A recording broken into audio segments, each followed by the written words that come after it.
அரசியலே செய்யல, லைக் இங்க நடந்துட்டு இருக்கக்கூடிய விஷயங்கள் பத்தி அட்ரஸே பண்ணல, என்னதான் பண்றாங்கங்கிற விஷயங்களை கேள்வி கேட்பீங்க. ஆனா இன்னொரு பக்கம் தாவேக்காவை முன்னிறுத்தி பல்வேறு அரசியல். அதுதான் தமிழ்நாட்டோட வினோதமான அரசியலா இருக்கு. விஜயை பத்தி எல்லாரும் பேசுறாங்க, தினமும் பேசுறாங்க, மணிக்கணக்கா பேசுறாங்க. விஜயை தவிர எல்லாரும் பேசுறாங்க.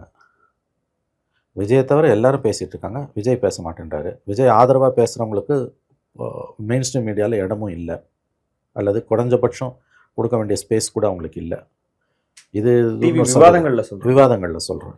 பொதுவெளியில் விவாதங்களில் வந்து மெயின் ஸ்ட்ரீம் மீடியாவோட விவாதங்களில் விஜய்க்காக பேசுபவர்களுக்கு ஸ்பேஸ் ரொம்ப குறைவாக இருக்குது. சமூக வலைதளங்கள் அவருடைய ஆதரவாளர்கள் இயங்குறாங்க, நான் ஒத்துக்கிறேன். ஆனால் அவங்க வந்து அது மட்டுமே அரசியல் நினச்சிட்டு இருக்காங்க.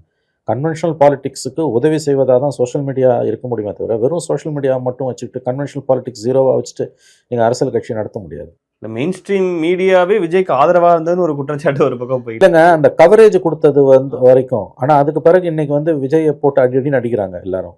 விஜய் சார்பாக பேச ஆளே இல்லை. அதுக்கு விஜய் தான் காரணம். விஜய் சுத்தமாக அவர் பேசணும் இல்லைங்க. அவர் பேசாமல் என்ன நடக்க போகுது? இது நடந்து இது வரைக்கும் 1.5 வருஷமாக அவர் பேசலை. இது சம்பவத்துக்கு பிறகும் அவர் பேசலை. ஒரு இன்ட்ராக்ஷனே இல்லாமல், அதுதான் நான் சொல்லுவேன், ஒரு அரசியல் கட்சி என்பது அடிப்படையில் ஒரு மக்கள் இயக்கம், இட்ஸ் அ பீப்புள்ஸ் மூவ்மெண்ட். அது இல்லையே. அப்போ என்ன மாதிரியான அரசியலை நீங்கள் முன்னெடுக்க போகிறீங்க? இது எவ்வளோ நாளைக்கு தாக்கு பிடிக்கும்?